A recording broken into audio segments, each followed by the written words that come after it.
हमारे देश में ठेके पर सैनिकों की भर्ती का नया नाम है अग्निपथ, और ये हमारे देश के करोड़ों बेरोजगार युवाओं के साथ में एक भद्दा मजाक है।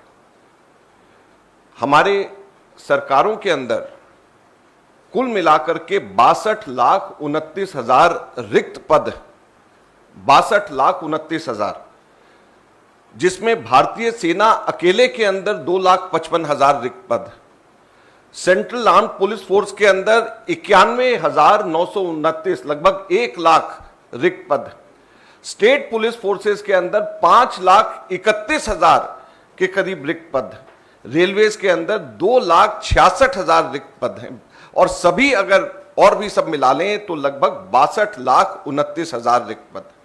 और ठेके पर सैनिकों की भर्ती कितने टोटल? केवल 46,000 लोगों को इतना बढ़ा चढ़ा करके, और वो भी युवाओं के साथ में किस प्रकार का भद्दा मजाक है ये भी आपको आगे मैं बताऊंगा। सबसे महत्वपूर्ण, इसके अंदर केवल 6 महीने की ट्रेनिंग और 3.5 साल की उसके बाद में सर्विस, और 46,000 में से 3/4 उसके बाद में उनको हटा दिया जाएगा, और वो लोग उसके बाद में सेना में सर्विस करने लायक नहीं रहेंगे। और यही नहीं, सिर्फ 17 और 21 वर्ष के युवाओं को ही इसके अंदर आने का मौका मिलेगा। आज जब हम यहां पे आ रहे थे, किसी ने एक दुखद घटना बताई कि हरियाणा में एक इसी प्रकार के युवा, जो कि 21 वर्ष से ज्यादा जिसकी उम्र हो गई थी, उसने अभी आत्महत्या कर ली। पूरे देश भर के अंदर युवाओं के अंदर एक ऐसा माहौल है कि जैसे वो तैयारी करते हुए आए, और हमारे देश के अंदर हमारे सरकार ने उनके साथ में एक भद्दा मजाक किया है। 2 वर्ष से सेना में भर्ती बंद है, और उसके बाद में ये अग्निपथ ठेके के ऊपर सैनिकों को लेने का भद्दा मजाक जो किया गया है, इससे ज्यादा शर्मदार चीज नहीं हो सकती।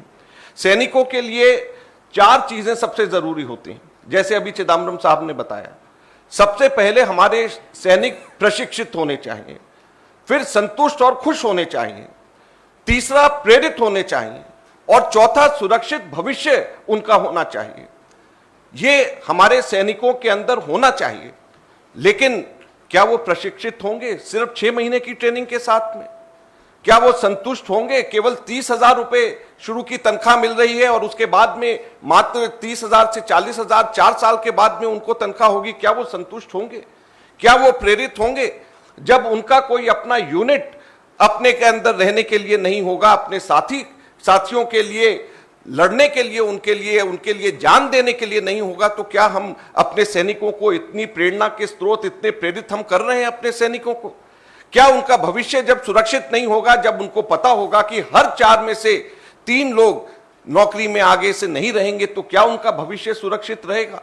तो जब वो प्रशिक्षित नहीं, जब वो संतुष्ट और खुश नहीं, जब वो प्रेरित नहीं, जब उनका भविष्य सुरक्षित नहीं, तो कैसे हमारे देश की सीमाओं की रक्षा ये सैनिक अच्छी तरीके से हमारी सेनाएं कर सकती हैं? हमारे देश की सरकार कैसे हमारी सीमाओं की रक्षा और बेहतर तरीके से कर सकती? भारत की तीनों सेनाओं की एक विशेष गरिमा, इतिहास, चरित्र व अनुशासन की परिपाटी है। सेना में सबसे बड़ा एसेट सैनिक होता है, जो यूनिट के जुड़ाव के आधार पर लड़ता है और देश की रक्षा करता है।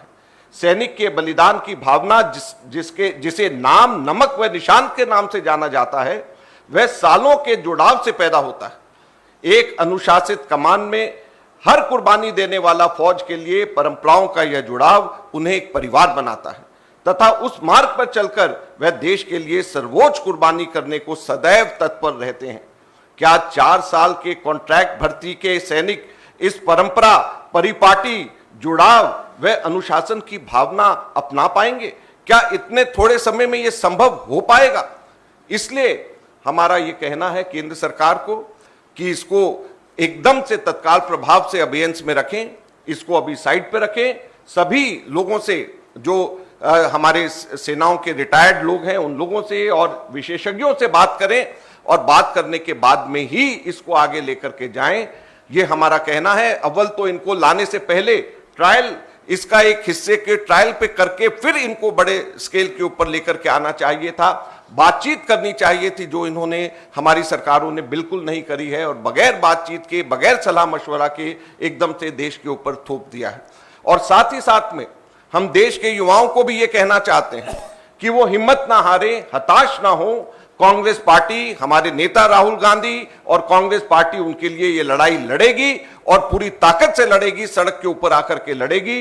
वो हिम्मत ना हारे, हताश ना हो और कानून व्यवस्था को बनाए रखें। कांग्रेस पार्टी हमारे देश के युवाओं को कहना चाहती है कि हम उनके साथ में ऐसे समय में खड़े हैं और उनकी लड़ाई को हम लड़ेंगे।